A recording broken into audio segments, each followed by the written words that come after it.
Are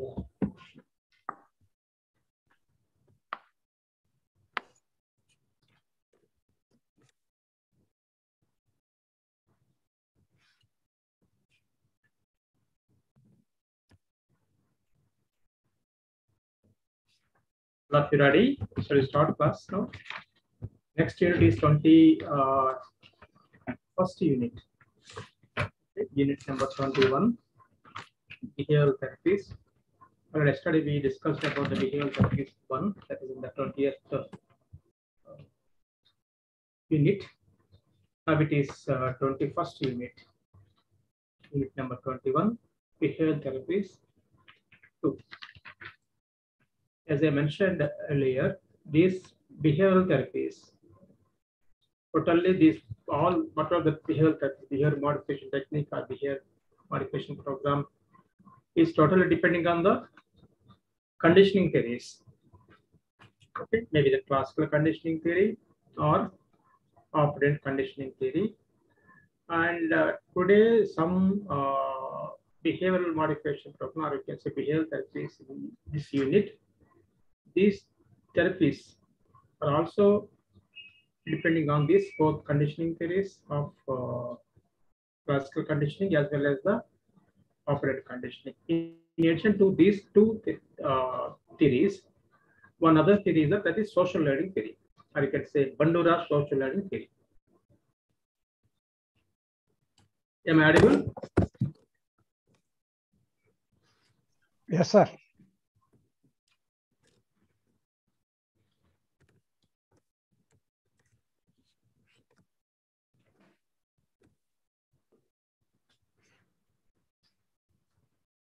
Yes. Here in this theory, this unit of 21, in second part of behavioral therapy, or you can say behavioral therapy is number 2. Modeling is one important technique in this behavior modification therapy, or you can say behavioral therapy. What is modeling? Any type of this maladaptive behavior. If you identify any type of maladaptive behavior in the children or any other person or individual, so when we want to change this maladaptive behavior, some type of techniques we use in this behavioral modification techniques, or you can say changing of their maladaptive behavior or changing the behavior of odd, or you can say problematic behaviors to a normal behavior. So modeling is one technique. Modeling is just like an imitation. Modeling is a therapy which force the person, which explains the child to imitate some other person or some other children. Okay, so when these children, those are having some behavioral problems, or you can say undesirable behaviors, these children are supposed to observe the normal children, and they need to learn something from the other children. So modeling is just like imitation, and they'll imitate the other children, or you can say normal children, in any situation. For example, if the problematic child is not in a position to speak properly, to pronounce the properly, so he or she learns how to pronounce that word by observing the others. The others may be his or her classmates, maybe elders, therapists, or parents or siblings. So if they behave in a different way, odd behavior, or I can say maladaptive behavior, to change that maladaptive behavior, we use this technique of modeling to change their maladaptive behavior, or you can say problematic behavior.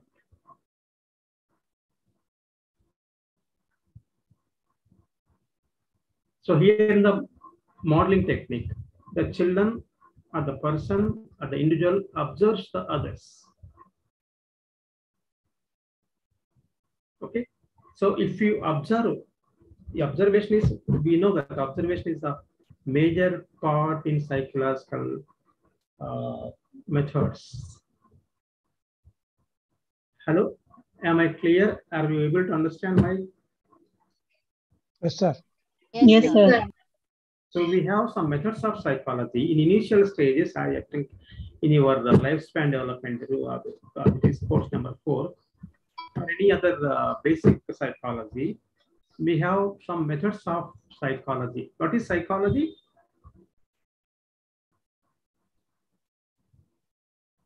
Systematic Study of mind and soul, sir. Science. systematic study of Yes. mind and soul. But I already told you, mind and soul are behavior of the person.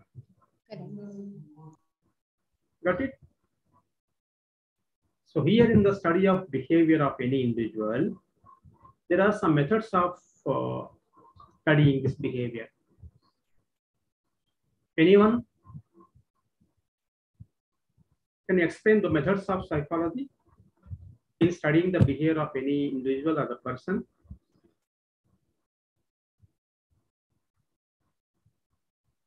To explain, anyone can explain this methods of psychology or methods of studying the others? Direct method, sir, scientific method or indirect method. Mm-hmm. That is observation of his behavior and all the things. Observing, sampling, and other things, we can study certain things. Yeah, fine. Thank you. So here in the methods of psychology, first method is the introspection method. First method of psychology, the introspection method, that is number 1. Number 2, observation method. Then experimental method, case study method. Sir, in respect of introspection method, I got one doubt, sir. Mm-hmm. Introspection means looking inside and evaluating ourselves what we are. Exactly. How the psychologist or some other person will evaluate my behavior? This is my introspection. Very good. Yeah. So here introspection is seeing in his own self. Here, seeing one's own self. When we observe our own self, what happens? We will be in a position to identify our positives. We will be also in a position to identify our negatives. Introspection is that, no? This is also one type of studying our own self. That is the reason one method of psychology. Psychology means not only the observing others. Okay, sir. Okay. Got it? Any doubt still? No, I got it, sir. Yeah. So generally, of course, you are right. Of course, generally we use only the observation method in any psychological procedures, but introspection is also needed. So we introspect ourselves, and we also ask the client to introspect their own self. That is nothing but improve insight, improving the insight. When we improve the insight among the patients, what is the next level? Acceptance. Yes, I have some problem. When it is possible, if we introspect ourselves, then only it is possible to identify our own self, then maybe positives or negatives.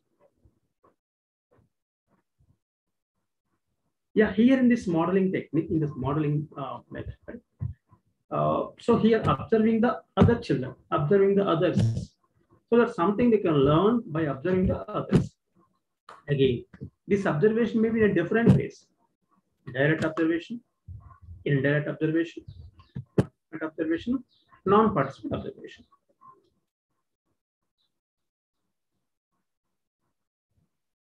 For example, if the mentally retarded child having some issues of his behavior, so while he or she observing the others, whatever his or her maladaptive behaviors, there is a chance of modifying their maladaptive behaviors by observing the others, nothing but modeling. As I already mentioned, one important example, that is learn how to pronounce if there is any cluttering, if there is any stuttering, if there is any stammering, by prompting that particular word, prompting can be trained by the therapist, or prompting can be done by the parents or siblings. So if the child is not able to speak properly, pronounce the particular word properly, so we can use this modeling technique. Ask the child to observe the others in the family, maybe the siblings or the family members or the parents, how they pronounce the word. So this is one major technique in behavior modification program, or you can say behavior modification modeling. Generally, the young children, they observe frequently and they know how to imitate the older children in the family, in the classroom, and in the peer group. So they observe that, they know how to pronounce that word, or any problematic behavior if they find, or if we find, we will use this technique by observing, by asking the child to observe the other children in the group, so that she will imitating of their that is skills, imitating of their any other that is normal behavior, imitating of anything that can be learned from the others. Okay. For example, some children, they imitate the teacher. They will observe the teacher very keenly, very closely in the classroom. They will observe the teacher.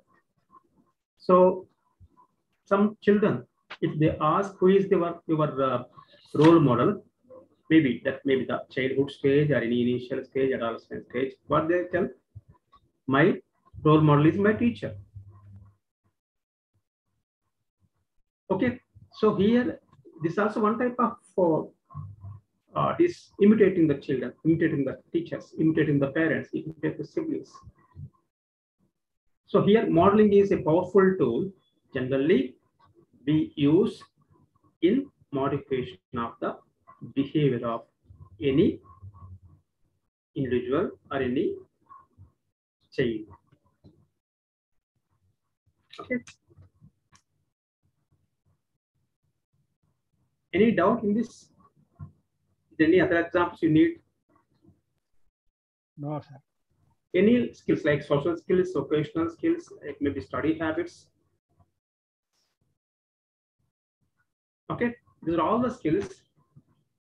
It's easy to improve these type of skills, especially in the childhood stage as well as the adolescent stage. In behavior modification technique, so modeling is one important, in behavior modification program, modeling is one important technique we suggest we use to change the odd behaviors. As I mentioned, there are different types of behaviors. One is the problematic behaviors. So modifying problematic behaviors to the normal behaviors, our part, our work. Number two, undesirable behavior to desirable behavior. Undesirable behavior means maladaptive behavior. So if the child shows some type of undesirable behaviors, we will modify the undesirable behaviors to the modified behavior. So something they learn from you or from the therapist or from the parents means, as I mentioned yesterday, learning is the modification of behavior through training and experience. The parents train the child to modify behavior, means to learn something from the parents.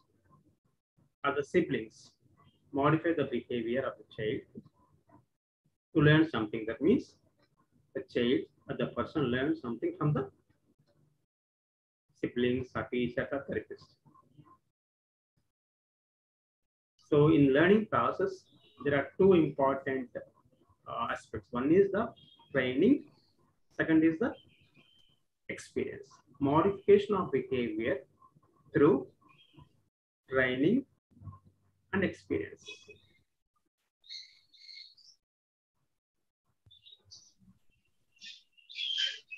Good afternoon, sir. Good afternoon.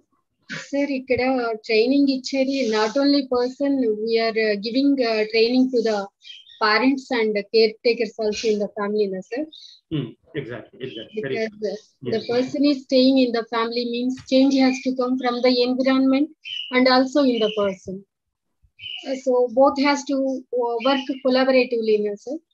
Exactly. See, this question I will explain a different way. One is, if the child or if the person is able to learn something from the therapist directly, you can train that child or the person, or the individual, or the client. Okay. That is number one. Number two, if the person or the client or the individual is not in a position to learn something from the therapist, what to do? Better to provide the training to the parents or the caregivers. Okay. Why? Because as I mentioned, there are some mental retarded people. Okay. Means, as I already told you, I think you know it very well. There are some classifications there are some categories of IQ levels. Yes, sir. If it is 90 to 110 is the normal. Normal IQ of any individual is the 90 to 110. Okay. If it is below 90 or above 70, this is known as the borderline IQ. Okay. If it is below 70 and above 50 is the mild IQ. If it is below 50, moderate. 35 to 50 range is the moderate IQ. And 20 to 34 is the severe IQ, or you can severe mental retardation. Below 20 is the profound mental retardation. If the child or the person is having IQ levels of above 70, that means he is in the borderline level. Okay. So you can easily train that person because his IQ is not that much of bad, not low. Okay. If it is severe mental retardation, if the profound intellectual disability or mental retardation, if it is below 50 of IQ levels, so it's not so easy to provide the instruction to the particular child or the person. In that case, what to do? We need to provide the training to the parents. Okay. Direct train up the child or the person is not easy in these cases. As I mentioned, if their IQ is low. That is one aspect. Your question is that in that particular example, we provide the training to the caregivers or parents, number one.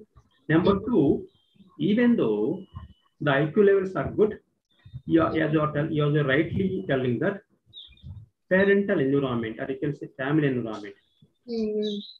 So that is the responsibility of the parents. Irrespective of the IQ of the child, irrespective of IQ of this patient, we need to provide some type of training to the parents also, because so they are the persons in the environment. Okay, family is one of the major important in the child development. Is it okay? Clear? Yes, sir. Clear it is. Now, so this is one important technique, as I mentioned. Modeling is one important. Second is the token economy. For example, by observing the normal child, if this child changes his or modifies his odd behavior or problematic behavior to the normal behavior, what to do? You have to give some type of reinforcement. Means positive reinforcement. Okay. In the positive reinforcement, one technique is token economy. Token economy means a one system of behavior modification depending on the positive reinforcement. This positive reinforcement and negative reinforcement, generally we find these both terms in the operant conditioning theory. Okay. So here, the purpose of giving this type of token economy is to increase the desirable behavior and to decrease the undesirable behavior. Token economy is one system we provide to the patient or the child to increase the desirable behavior and to decrease the efficiency, undesirable behavior or problematic behavior. So what are the things that we use as a tokens? Tokens means any coins, or you can say some type of images or some type of figures, or you can say play money, stickers, any type of chips. These are all the items we use as a tokens. Got it? Then how to provide the token? For example, we need to define clear definition of the target behavior. We need to define the target behavior. What are the target behavior we wanted to modify? That behavior you need to identify first. What are the desirable behaviors in the chain? What are the undesirable behaviors of the chain? We need to identify this first. Okay. For example, if the multiple behavioral issues are there in the particular child or the patient, prioritize. You need to give topmost priority to the first behavior that bothers the family members or the environmental issues. Okay, so that is the reason, first of all, define the target behavior, a clear define of the target, which is the target behavior, whatever it is. Undesirable behavior, whatever the undesirable behavior may be, that undesirable behavior we need to define first. How can you define whether it is childhood behavior or the undesirable or problematic behavior? Those things we need to identify first. Okay, and these type of undesirable behavior, when they show, so that data also we need to collect, recording the data. Means, for example, throw the things. Got it? Or tantrums. Or self-injurious behavior. If these are the problematic behaviors, for example, if the self-injurious behavior, at what time he is showing the type of problematic behavior of self-injurious? Number of times per day. Okay. These things we need to note, whether it is morning, afternoon, or evening. Whether he or she shows that type of behavior, problematic behavior in the presence of grandparents. And some children, they show this type of problematic behaviors in presence of the grandparents. Or some children, they will show these type of problematic behaviors while they go to the outside, in the crowded places, in the social gatherings. In the normal situation, normal environment, they will come.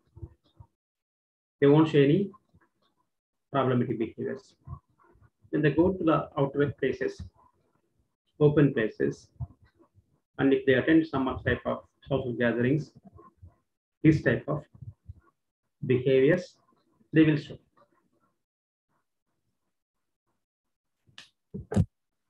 Got it? That means in some closed environment, they won't show any type of problematic behavior or undesirable behaviors. But when they go to the open places, open environment, so this sort of undesirable behaviors or problematic behaviors, they show. How to modify this type of behavior? First of all, we need to collect the data. Before that, we need to identify the problematic behaviors. Okay. and clear definition of that behavior. How can this is the problematic behaviors? So depending on the data, number of times, for example, so if one way or other, once in a while, if they show, we can't say it's a problematic behavior. You need to check why they show that type of problematic behavior. As I mentioned, time, place, and person. Okay, so these type of data we need to maintain a systematic recording of data. There should be a system for recording the data.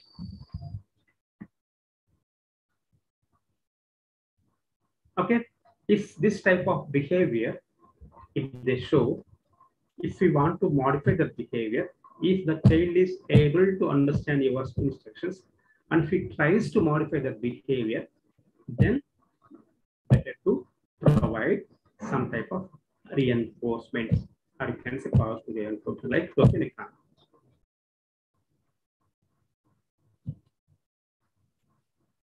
And one more example. For example, generally what happens, the children, especially the childhood stage individuals or the adolescent individuals, they'll show some type of problematic behavior, or you can say odd behaviors in the school environment, or in the family environment. Whereas they will be very calm and systematic way of behaving in the school environment. What is the reason behind it? Why this type of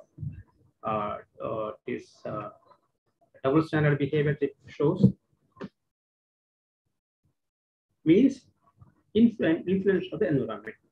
In the school environment, there is a structured environment, the systematic environment in the school. That is the reason they won't show any problematic behaviors in the school environment.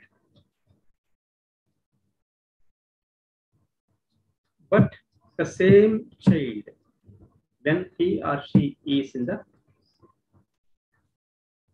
family, they show the different type of behaviors. Here, there are three stages of modifying his behavior. First of all, school teachers or school authorities can modify his behavior by giving some instructions, by providing some time to the child. Number one. Number two, the family, the parents. They'll give some type of instruction to the child to modify his behavior. That is the second stage. Third is that in the collaboration of the both parent and teachers. So these are the various stages. In all these various stages, this token economy can be applied in any behavior modification program.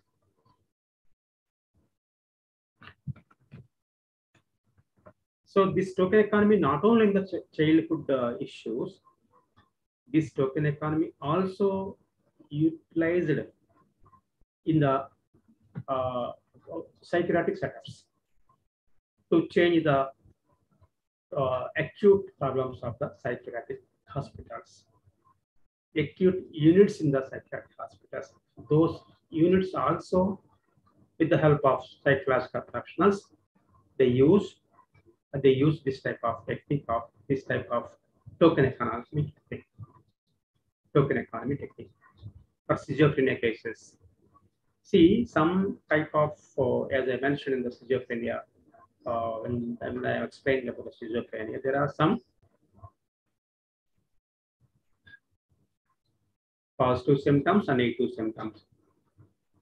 Negative symptoms means they won't maintain hygienic conditions. The schizophrenia, some schizophrenia patients, they least bother about the health. They least bother about the daily living activities. For days together, they won't bath. They won't brush. They won't eat properly. If you find this type of problematic behaviors in the schizophrenia cases. In the situations also, this type of token economy, you can apply this type of behavior modification techniques, you can easily apply in those situations. In some cases, substance abuse also. For example, drug addiction, alcohol addiction, cigarette smoking. In order to address these issues, for example, if we want to reduce the cigarette smoking, the clients, you can easily ask them, can give some type of instruction. If you reduce that is quantity of alcohol, if you reduce number of cigarettes per day.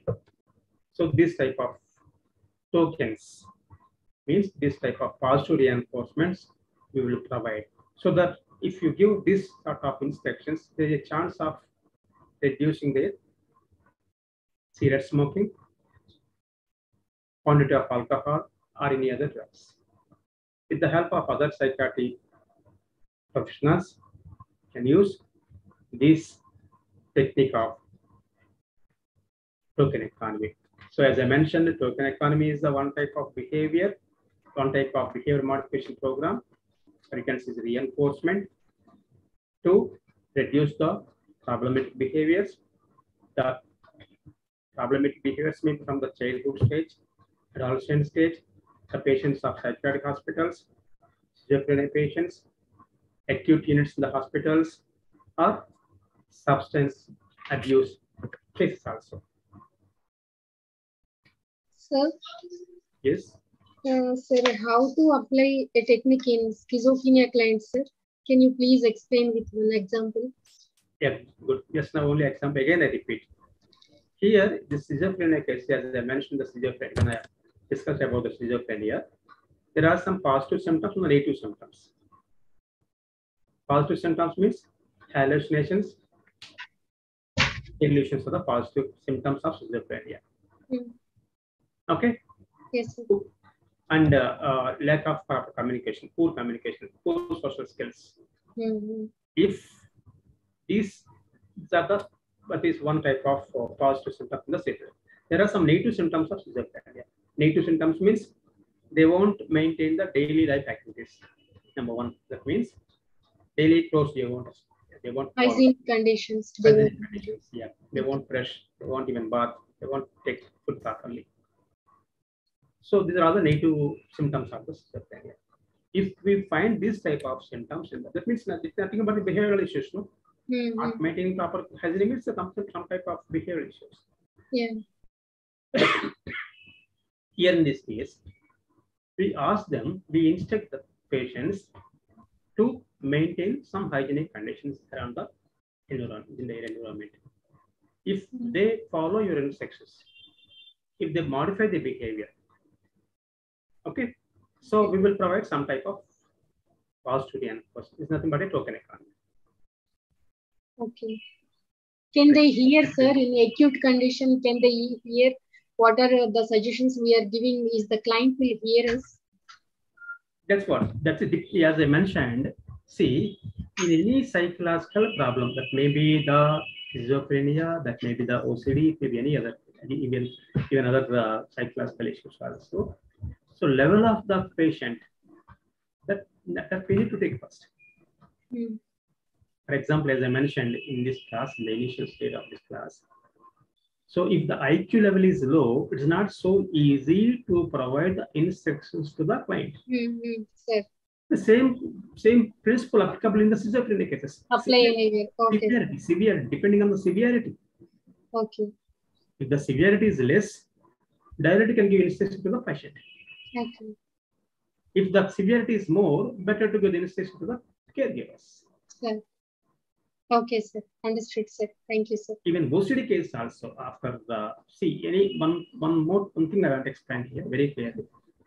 Directly you can't give any sort of psychological counseling. What to do first? Assessment. In any psychological issue, first of all, assessment is needed.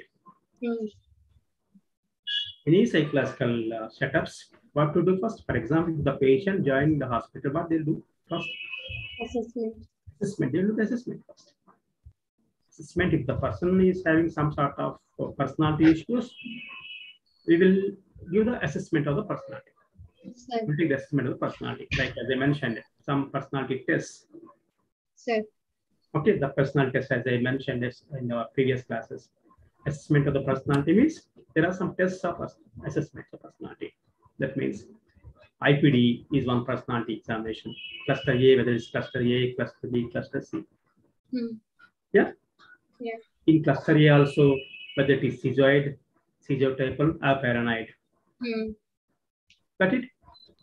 Yes, sir. Whether it is cluster B, whether it is borderline, whether it is anxiety, Okay. whether it is antisocial. Okay? Yes, Cluster sir. C. So again, the cluster C also, suspiciousness, OCD, obsessive compulsory personality disorders. These are the various clusters, no? As I mentioned, that nearly 10 types of personality disorders in 3 clusters. In cluster A, 3 personality disorders. In cluster B, 4 personality disorders. In cluster C, 3 personality disorders. We already discussed in the previous classes, that is 17th unit and 16th unit. Sir. Yeah? Okay, sir. This is one type of assessment, personality assessment. If you find any acute personality, like psychotic symptoms or traits in the personality and the person, then you go to the psychodiagnosis test. Psychodiagnosis means? Person needs treatment. Psychodiagnosis test means, as I mentioned, there are some psychodiagnosis tests. Sir. That means TAT, thematic aptitude test, TAT, and CAT, child aptitude test, RIBT, Russian incubation test, then WAT, word association test, Sir. SCT, sentence completion test. All the various personality. Sir. For example, if you find any problem with his IQ, whether he is able to respond your questions or not. Okay, what to do? IQ test. Okay, by assessing the IQ of the client, you can easily understand his IQ, whether it is normal, it is borderline, whether it is mild, whether it is moderate, whether it is severe, it is profound. Okay, then so after completion of assessment, maybe the personal assessment, maybe the IQ assessment, maybe the emotional assessment, maybe the aptitude assessment, maybe the interest assessment. Okay, so after completion of the assessment, then your plan of action. Sir. Okay, even the behavior modification technique also. So as I mentioned, you need to identify whether this problematic behavior or not. And one more thing, as I mentioned, whether he is had whether acceptance levels of the child is up to mark or not. So that improving the insight. Sir. And one more example I want to give here. For example, if the child is some sort of developmental delay, the main complaint of the his parent, generally what happens, they won't use this type of technical terms. We know these are the technical terms, but the parents, they'll come to you, or they'll come to any psychological hospitals or the setups by telling that, sir, my child is not speaking properly. That is their issue. No? They don't know that they don't know this type of scientific words. They don't know about the development delay. They don't know about the IQ. Nothing. Yes, sir. Absolutely. Simply they will come to the patient, the doctor, or the client. And the psychologist to express their issues. Yes, sir. They will express that my child is not sitting at one place. They are showing some hyperactivity. So some complaints are from the school, sir. That is the reason I came to you. Yeah. So these are the initial stage. They'll come to you. Yes, sir. Okay. So they don't know the development delay, they don't know the IQ is very low. Simply they'll come to the doctor or the psychologist with some behavioral problems of the child. Okay, so what to do? Is it possible directly to address the behavioral issues? No. Why? We have to observe the client and we have to. Very good, very good. Observe the child. Very good. We need to observe it. We need to assess the child by observing. As I mentioned in today's class, in the initial class of today's, there are some methods of studying the behavior. So introspection is not possible in all cases. Being a child, so what you will do? We will observe the child. By observing the child, you will study his behavior. What are the parents telling, whether it is correct or not, whether it's a childhood behavior or the problematic behavior. From your observation, you need to confirm. Got it? Yes, sir. So if you observe, yes, what are the parents are telling, some sort of hyperactivity behavior. The parents, they will say, sir, she will not sit at one place. We have so many complaints from the school. Okay, or some that is vicious things, like some sort of behavioral issue, throwing things, and lying behavior. Okay, and sort of threatening behavior, in the self-injurious behavior in the school or maybe in the family. With these issues, they'll come to you. Yes. They'll come to the psychologist and the doctors. So we need to observe. Then if you have, if some observations are there, your observations also giving some sort of evidences that some behavioral issues are there. Then what to do? You will administer some test. He's intentionally he's behaving like that, or some sort of IQ problem is there. So for that reason, we will administer the IQ. Then in IQ, he's normal. That means he shows some sort of behavioral problems. Got it? Yes, sir. Then those behavioral problems, we need to note down. For example, in this 1, 2, 3, 4 behavioral problems, what is the topmost priority to be given to the behavioral issues? By asking the parents, or by interacting, if it is possible, by interacting with the school children, that is teachers also, you can confirm, you can define, yes, it's a problematic behavior. First of all, this behavior we need to address.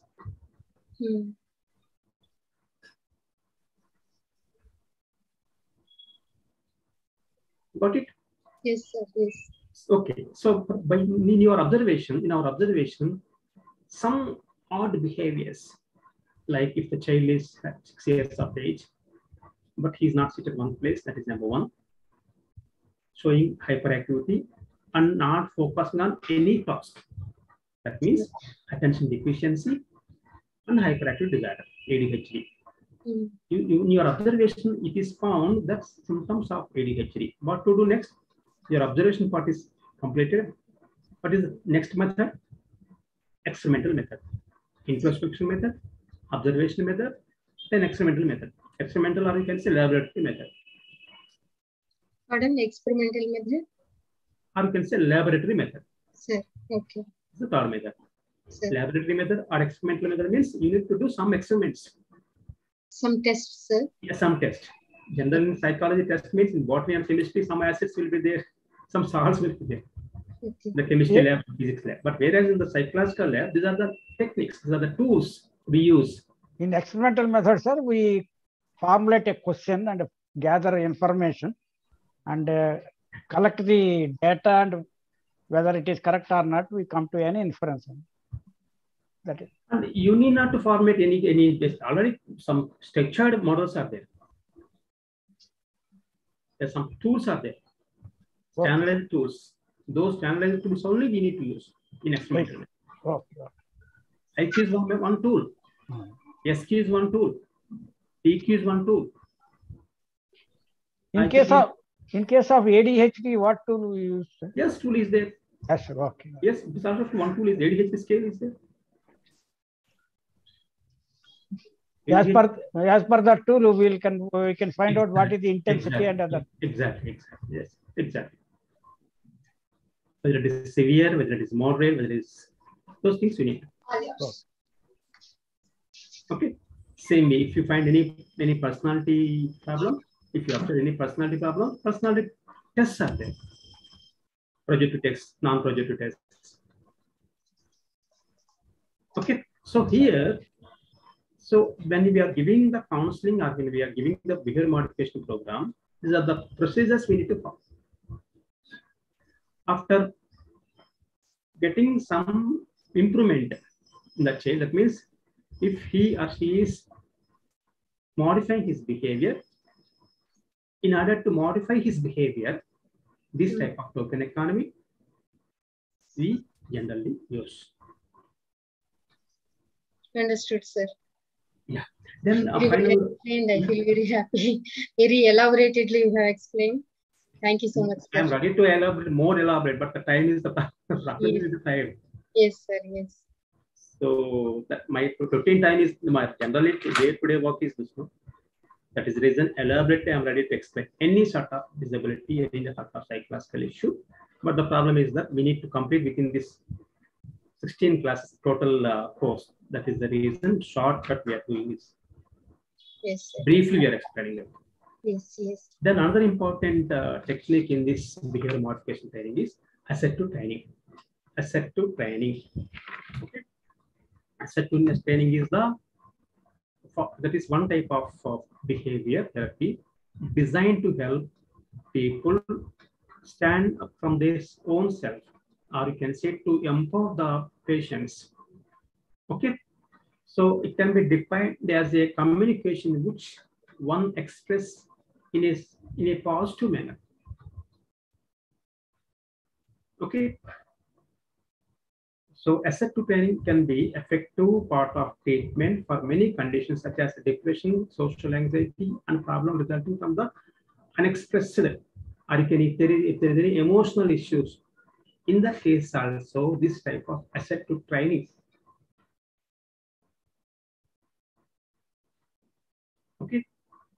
So assertive means soft way of expression, soft way of emotional expressions, normal way of giving your expressions. In assertive training, so you can easily train the person or the patient to express their emotions in a normal manner, in a smooth manner.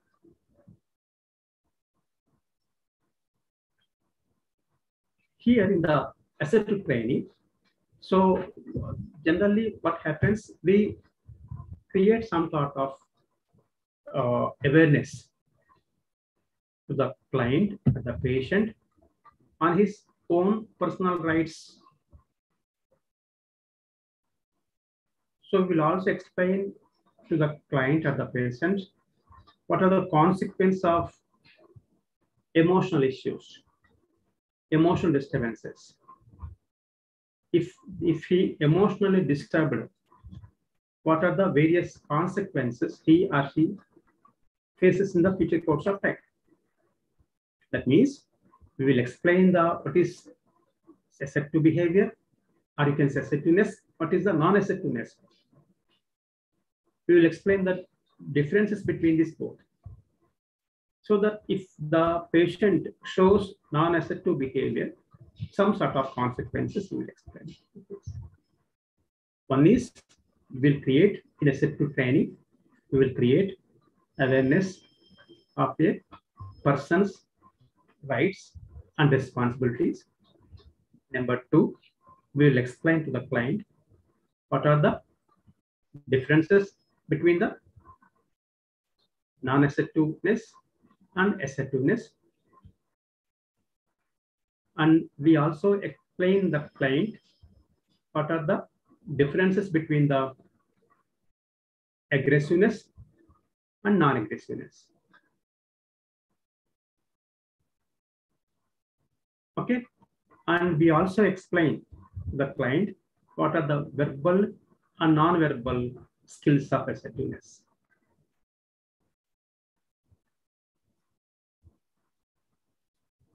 Got it?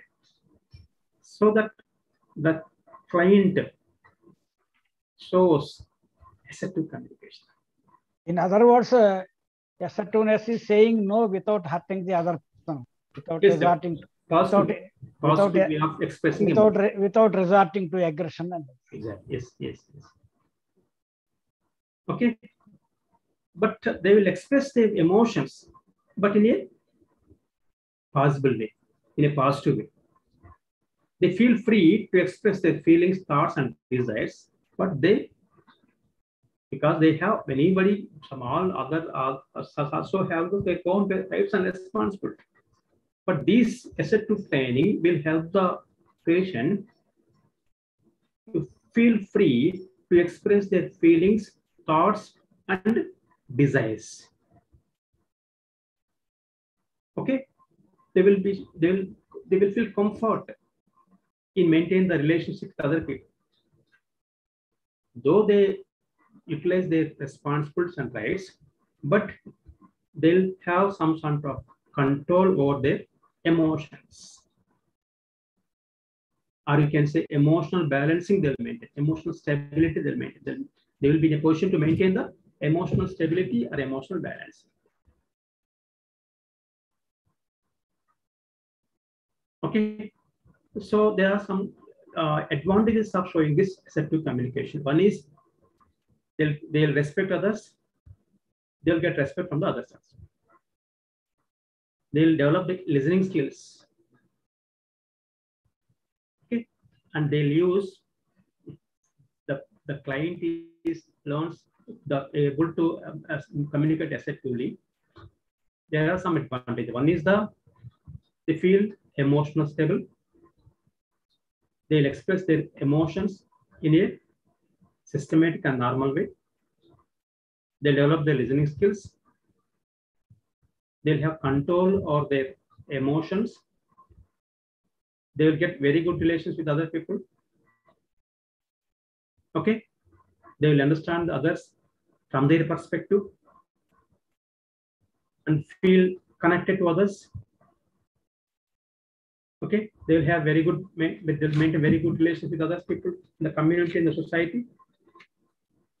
They will have confidence over their that is rights and responsibilities. They will develop their insight. Okay. As I mentioned, the earlier class, today's class, improving insight is very important aspect in any psychological issues. Means acceptance. The problem is that nowadays the individuals are not in a position to identify their own self. Always we are busy in observing others. Got it?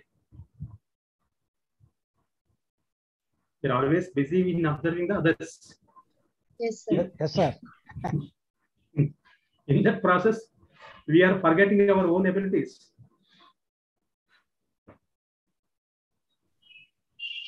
Agree? Yes, sir. That is a black spot in the Johari window, sir, which we do not know about ourselves. Exactly. So if we focus on your own self, we focus on our own self, what happens? We will identify our abilities and we are also will be identify our negatives. It's a lifelong process, no? Improving our own abilities and decreasing our negatives is nothing but it is one type of improving your insight. Okay. So, but nowadays, this type of thought process is really less. Very limited it is. Yeah, here in the assertive planning, this type of behavior, this type of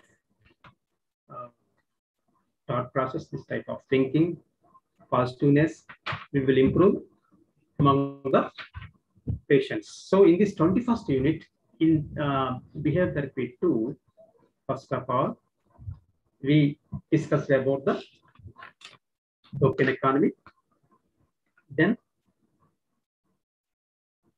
in behavior modification program, how to change the undesirable behaviors to desirable behaviors.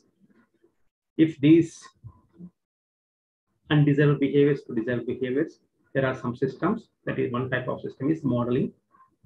One type of technique in this behavior therapy 2 is the modeling, in order to change the undesirable behavior to the desirable behavior.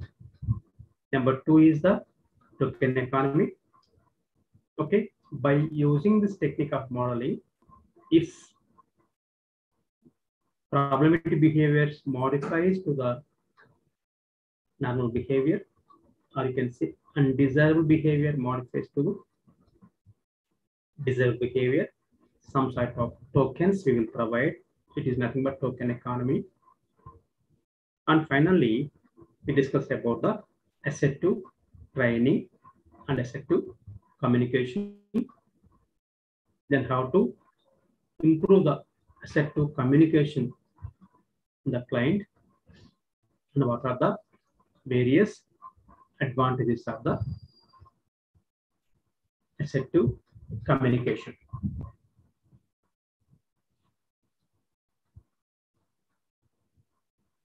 Any doubt in this?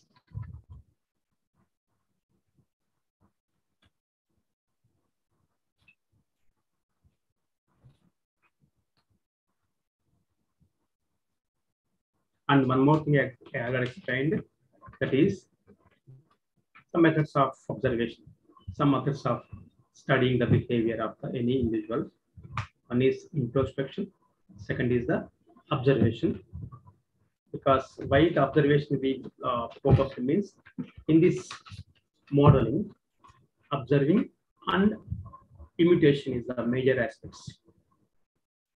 Observation also in two ways. One is the observation of the normal child, so that the abnormal child, the moderate behavior showing the child showing the moderate behavior, by observing, by imitating, he will or she will modify his behavior.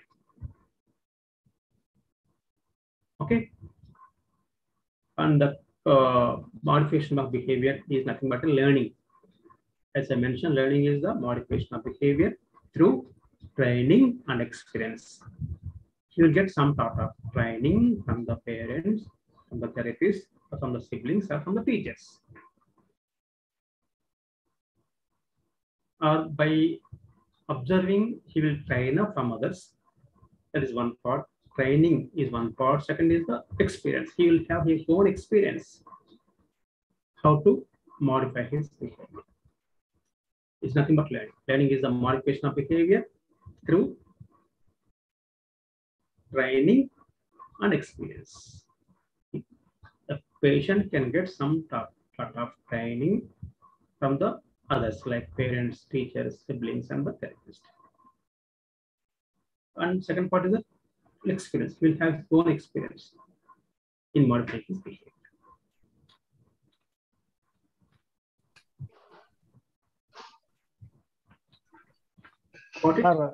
Sir, 1 or 2 minutes, kindly spare for this Manuel Smith's techniques.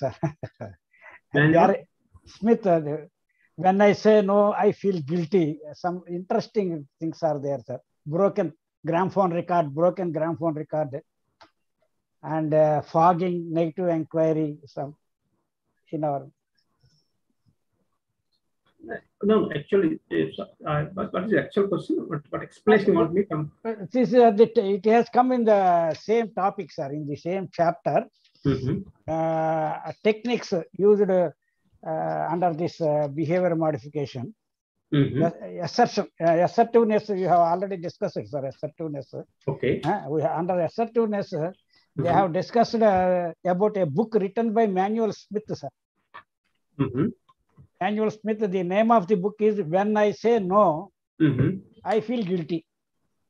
Okay. Suppose I ask you to follow my advice, you do not want to follow that one. A gramophone record which is worn out will go on repeating the same song like that. The other person may say no, like that. That means preoccupied mentality. You're talking about, no? Yes, yes, sir, yes, sir. Preoccupied mentality means, so here always they will give the same suggestion. What is that new in that you are talking about? The gramophone is that. Yes, sir. Okay. So means preoccupied mentality. So if see, as I mentioned, if you have one important skill of listening is most important skill. In any sort of profession, if you listen the other person, some valuable insights will get from others. If you have some preoccupied mentality, this type of gramophone record, always he will tell the same thing. That is preoccupied mentality. In any training, listening is very important, sir. For that. Not only training. See, when you initially discuss about the psychology in your other papers, development is a lifelong process. Yes, sir. Development is a lifelong process. We have some basic terms in our psychology: growth, development, and maturation. Okay, growth is having some limitations. Up to that extent only we can grow. Yes, beyond that, it's not so easy. But whereas development, even after maturation also, it will be learning process. Yes. So as you know it very well, education is a lifelong process. You can get education. Education means, I'm not talking about the degrees, getting degrees, not that. Education, you get education, if you want to know some new things, it's a lifelong process. Learning process. It's a learning process. It's a lifetime process. To improve ourselves, to improve ourselves is a lifelong process. It's a lifelong process. As you say, it's a development. Actually, now psychological form, development. We have some development principles of development in your other paper, in your core paper, course 4 and course 1. Principles of development. There are some principles of development. What is the principles of first principle of development or second principle of development? Is that development is a lifelong process. Education is a lifelong process. Yes, sir. Yes, sir. Learning is a lifelong process. Knowing things, learning from others, there are a lifelong process. If you have preoccupied mentality, it's not so easy to learn from others. Got it? Yes, sir. Yes, sir. Sir. Yes. Yeah, in the next one, unit 22, society's response to maladaptive behavior. So we will start, if it is possible, if it's some part of this unit will complete. Then only we have one class left. No? Yeah. So here in the maladaptive behavior, there are some reasons of maladaptive behavior. The causes of maladaptive behavior. What are the causes of maladaptive behavior? Anyone can explain what are the how can you choose a maladaptive behavior? Adaptation, or you can say adaptive behavior, maladaptive behavior.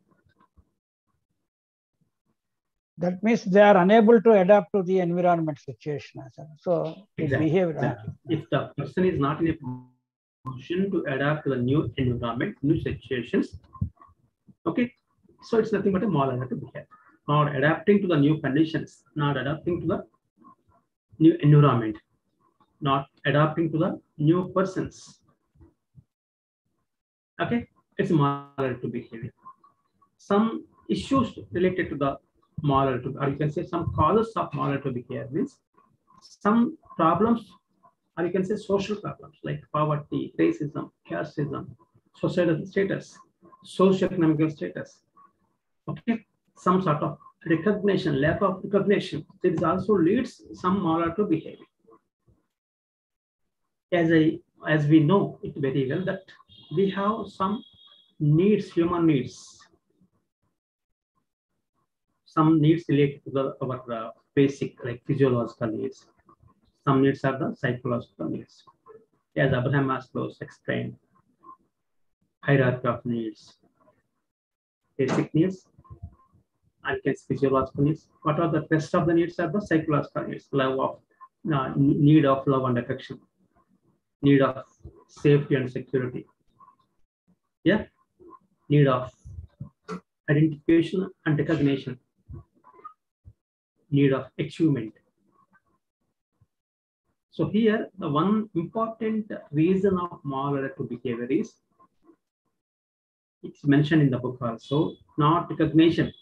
That need is not fulfilled.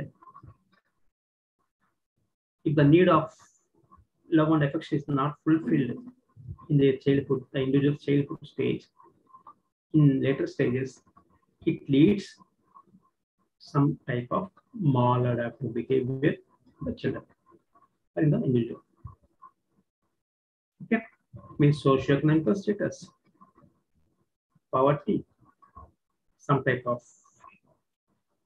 recognition issues, or you can say economical status. CS means socio-economical status. These are all the various reasons of or causes of maladaptive behavior. Okay, same way, some sort of deviated behavior, or you can say delinquency behavior.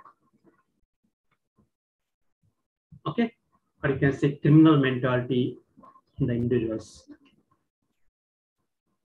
or you can say law breaking by minor children is nothing but delinquency. This is also one major issue nowadays in the society. One is maladaptive behavior, second is the delinquency. There are also some reasons of delinquency. One is poor physical and economic conditions at home or neighborhood, some sort of rejection or lack of secure and safety in the families. Okay, and sort of antisocial behavior or antisocial models within the family or within the society, antisocial peer group relationships, and lack of support from the family, or lack of support from the society, lack of support from the school. Okay, these are all various causes of delinquency.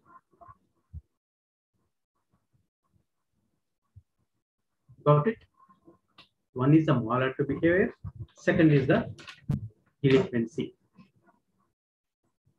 So in this both behaviors, there are some preventive measures. There are 3 levels of preventive measures. One is the primary prevention. Primary prevention means creating awareness in children and adolescents.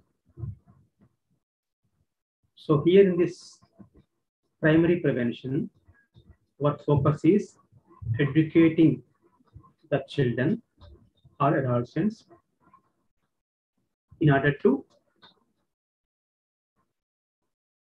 prevent that type of behaviors like maladaptive behavior or delinquency. For example, we will create some sort of awareness in children or adolescents, the effects of and the negative effects of smoking, alcoholism, premarital sex, and deadly pregnancy, etc. So we create some sort of awareness among the children or adolescents. This is the first level of prevention. That means primary level of prevention. Then secondary level of prevention means here we will identify the persons those are having maladaptive behaviors. We will identifying the issues among the children or the adolescents. Which means we will organize some sort of community service program for these children of maladaptive or delinquency, means early identification to reduce the problematic behavior of these children or adolescents. That is the secondary prevention. Got it? Third one is the, so already some issues are there within the children. Better to diagnosis having illness. Some we need to identify this type of third prevention, or you can say tertiary prevention, or you can say third level of prevention. Focus at people who are already having this type of issues. I repeat, in the first prevention, or you can say first level of primary prevention, creating awareness among the children and the teenagers, the negative impact of smoking, some other effects of alcoholism, premarital sex, and early pregnancy. Just we will create the awareness not to involve in those activities in the primary level. In secondary level, so here we will involve in some efforts to detect psychological problem early before they turn into the more severe and chronic issues.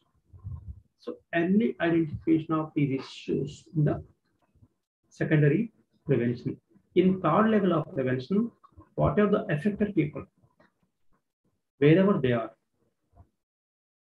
identification of these people and giving some prevention methods to reduce their behavior issues, to modify their behavior issues. Got it? So in this, after using of these levels, if already the problem is there within the children or the person, some sort of situational focused prevention focuses reducing or eliminating the environmental causes. So here, as I mentioned, there are some environmental reasons of this issue. So what to do now? We need to reduce those environmental reasons, or we need to prevent those environmental issues. Environmental means there are some factors of environment. One is the family is the one environment. Second is the school is the environment. Third is the society, or you can say community. Okay. Here in these three environmental factors, if you find any problem from these environmental factors like school, family, or community, what to do? If the problem is with the family environment, so modify the changing the environmental factors from the family. Means educating the family members or giving some type of counseling techniques to the family, or you can say family counseling,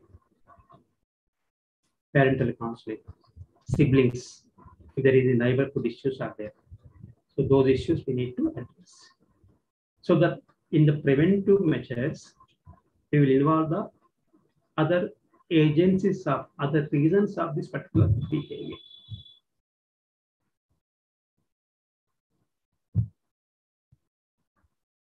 Means if the family is the main root cause of this problematic behavior among the children, so better to provide some sort of educational programs to the family. That means if the family means maybe the parental conflict and some type of families having some type of diverse issues, or some sort of mental or illness in the family, some sort of abuse situation in the family, spouse abuse, or conflicts in the family, or family adjustment in this family. If we find these sort of issues, better to address these issues in order to reduce this family influence in this maladaptive behavior of the children. Second is the school. If there is any problem with the school, means the school authorities, the school administration is not up to the mark. The supervisory categories are not working properly. The teaching methods are not up to the mark. The parental teacher association is not maintained properly. The parent teacher and the student ratio is not up to the mark. Or maybe some sort of dropout issues are there. Some sort of classroom environment, some sort of peer group environment is the main reasons of this maladaptive behavior or delinquency. So these issues we need to address. and sometimes the school educational programs, or maybe curricular activities, co-curricular activities, and extracurricular activities, not up to the mark in the school. So if we find these types of issues, better to address these issues with the help of the teachers or any other administrative staff of the school. Because school is the major environment in developing of any child or any individual. The first environment is the family, second is the environment. Second environment is the school. That is the reason we need to address various issues related to the school environment. Third is the community. In the community, if there's any issues with the community, so those issues we need to address. Whether the opportunities are properly provided in the community or not. What are the various agencies in the community? Like whether the proper facilities are there, any rehabilitation centers are there in the community or not. Any formal or non-formal groups are there in the community or not. These things, problem of poverty, unemployment, and any other racial discrimination, and any other social evils, antisocial activities are there in the particular community. Those things, if we find, better to address, resolve these issues. As I mentioned, if we find any environmental factor, the environment with the family environment, school environment, or the community, so those issues we need to address. So we need to reduce those issues in the environment, so that we'll provide proper environment to the children, so that they won't show any moderate behavior, which leads some sort of delinquency, like antisocial behavior among the children.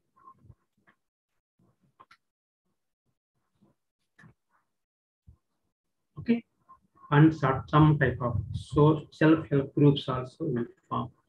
Within this group, the members share, for example, if the parents of these moderate behavior children, or parents of these delinquency children, the parents of some other type of children, if they form a group, okay, so within this group, the members share the common issues in the group, like the problems of the children, whether they are having some sort of facilities from the community. So this is nothing but social help groups. Within this self-help groups, self-help group means the parents of this type of moderate children or delinquent children. So they form a group, like an association. It's nothing but a self-help groups. Okay, they'll have some sort of common issues, common concerns related to the family, or common concerns related to the education activities at the school, or common issues related to the social or community facilities, or some issues related to the community. Okay, so they'll discuss their common issues in these self-help groups. Okay, so they'll avoid professional leadership and direction. In this self-help group, they themselves discuss their issues, so that they'll need not to go to the professional help in the minimum level, in the first level. Okay, so what are the common problems? They need to identify the common problems in the group, so that they will discuss those common problems in order to reduce their impact on the children. Okay, so time to time they will meet, they will have some sort of association. If they have their concerns of community or society or the governmental sides, they will form a group and they'll take these issues to the higher authorities. These are the various steps, various advantages in forming this self-help groups. So if you find any problem within this school or means family or the community, better to provide some psychological service to the parents or teachers, or some sort of community psychology to the society also. Or you can say CBR, community-based rehabilitation services. These services are also available from the government organizations and not government organizations. CBR means community-based rehabilitation, or you can say community psychology can provide the society, or you can say target groups. Anything else? So here we discussed in this final. In this three aspects, one is family, another is school, another is society. As far as school is concerned, it is not within our control nowadays, sir. The schools beyond reception counter, we are not allowed inside.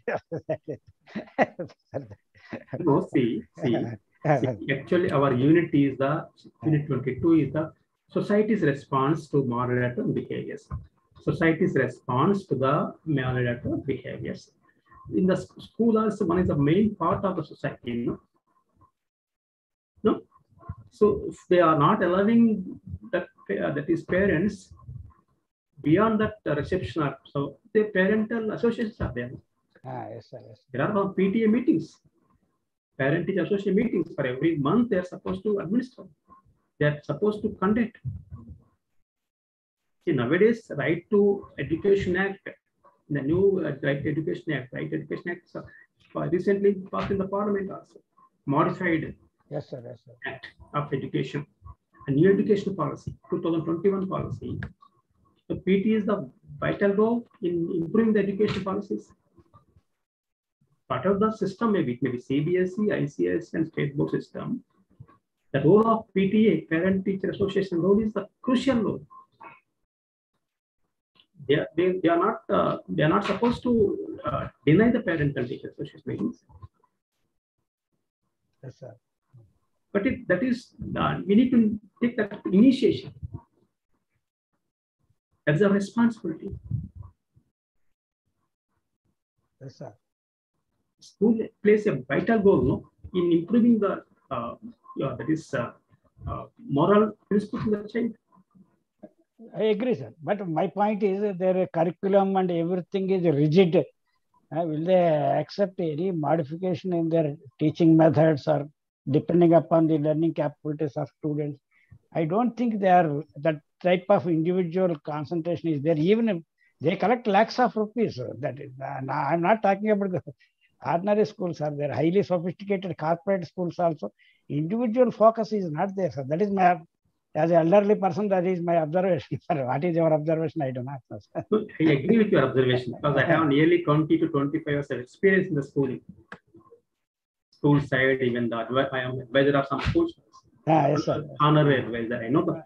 And as I mentioned, curricular activities, co-curricular and extracurricular. In some case, some schools, not all schools, can't say all schools. In some schools, they may not follow in the, they are not following the actual guidance from the government. So the guidelines are there.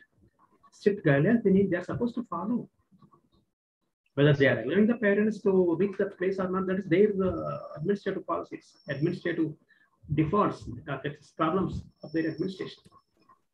But every month after completion of, we know, essay, summative assessment. Yeah, nowadays, previously we are used to unit 1, unit 2, unit 3, unit 4, unit 5, unit 1, unit 2, unit 3, unit 4. Now it is formative assessment and summative assessment. Got it? After completion of each and every formative assessment, the school authorities are supposed to conduct a parent-teacher association meeting. Yeah. When I was very young, my father used to come to the school and discuss with the headmaster and class teacher and go and get feedback and go. Sir. Nowadays, that is conspicuously absent now today. See, problems are from both sides. The parents also, they are busy.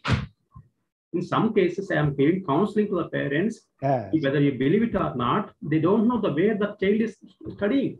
Yes, sir. Yes, sir. They don't know the name of the school. They don't come even for admission day also. Yeah. Yes, sir. Exactly. So one of my parent, his daughter is in some degree. She's studying a degree college. That is a famous degree college in the Dinshupnagar city in Twin Cities. But he don't know the name of the college where his daughter is staying. Yes, sir. So I am talking about the both sides. The apps are there from the parents' side. They are least bothered about the studies. In some cases, the parents in the initial stage, they won't bother about the studies of the children. Because he's only small, no, that's the second class or third class. I need not to focus on his studies. This is very small. Yes. But he don't know. They don't know. This is the foundation of the study. This is the foundation of education. Yes. Primary education is the foundation of the chain. No? Yes, sir. They least bother about these things. Once they reach the 10th class or 12th class, they will focus on that particular chain. Yes, sir. They will forget about the nearly 8 to 9 years. They don't see. They will be, my child is in 10th class, so I need to focus on my child. Yes, there are cases. Yes, correct. You are 100%. Yes, sir. These are the cases I am handling this nowadays. The students, they do not know how to hold a fountain pen and how to write and how to sit. This is one aspect. Second side is that crowded classrooms. Yes, sir. Okay, they impose their policies. Okay, they list about whether they are grasping power is not there, up to the mark or not. So the teachers, so some sort of democratic pace they are supposed to teach. Even the teachers of the lecturers of the medical college also, the professional college also. Yes, sir. They will have their structured format. They only follow the format. Yes, sir. They won't follow the other guidelines given by the ICSE, CBS, and other things. So my explanation is that both sides problems are there, but parents' involvement is needed. The same way, respecting the parents, the ideas of the parents, that is also most important from the school authorities. So agree, sir. Finally, I'll explain only one thing: whether that child is developing in a positive way or not. Whether it is developing in a positive way or not. Any level of child, maybe that may be schooling, that may be college, or the professional college, the student, whatever. Child development or the student development or individual development in the education level or maybe professional level, depending on only two major factors.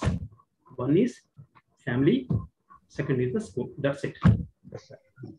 School, or you can say any education organization. I agree, sir. So the only two factors, whether the child's development is in the positive side or the negative side. The rest of the factors are minimized. These are the only two factors. How the parents are involving in the development of the child, how they are focusing on the child's development. The parents may be educated, may not be educated, but their intention, their involvement in the child's development, especially in the education development, that's the most important. I agree, sir. Yeah. Only after +2 they will worry. Then they want admission in a medical or engineering college, then only they will consider. Yes. That is wrong. Yeah, in the initial stage, the foundation of the education is the primary level. One more thing I have observed, sir, at 10th class CBSE examinations are going on. I was waiting. In the CBSE 10th class social studies, 4 or 5 textbooks are there, sir. So some housewives, they were discussing for this year, we'll get rid of this social studies once for all in our lifetime, like that. So they got such type of aversion for social sciences, sir, and they are deprived of this particular things. They lack motivation, particularly. See, if they oppose the social sciences, see, for every subject have its own identity and values. Okay, if anybody, not that particular persons, I'm talking about the general way. If any person opposes the social sciences, means he is not accepting the social norms in our society. I agree, sir, because I am a postgraduate in history. For me, 10th class of social studies, I could not explain immediately, sir. That much. So if we forget the history of 10th class, what are the we are forgetting the historical background of our background of our state, that narrative of our world. That narrative is not at all interesting, sir. That's what I'm telling. If you focus only on a particular subject, what are the other subjects? Especially up to the SSC level, all subjects are having its own identity and own importance. Each and every subject has its own values. Teaching mathematics is the value of developing the accuracy that is the value of, that is the aim of mathematics. Yes. For each and every subject, the aim of subject, aim of mathematics is improving the accuracy. Speed and accuracy is the ultimate aim of learning mathematics. Ultimate aim of teaching science is the improving the scientific tendencies, scientific attitude. That is the aim of learning, aim of teaching science. And aim of teaching social studies, aim of reading social studies subject, social science subject is the improving the social awareness. Got it? Yes, sir. Same way, language also, all subjects having its own importance for all-round development of the child. At least up to schooling, these all subjects are most important. All subjects having its own importance. Yes. Okay. Thank you, sir. Thank you. So we will end this class here, and I will sum up here. We'll conclude here. So next final class we have on the Saturday, that's on 21st of this month. If you have any doubts related to your subject, or that means that my paper, third course, or any doubts related to your means examination, how to write examination, you can ask in the next class. Okay. Anything else? Thank you, sir.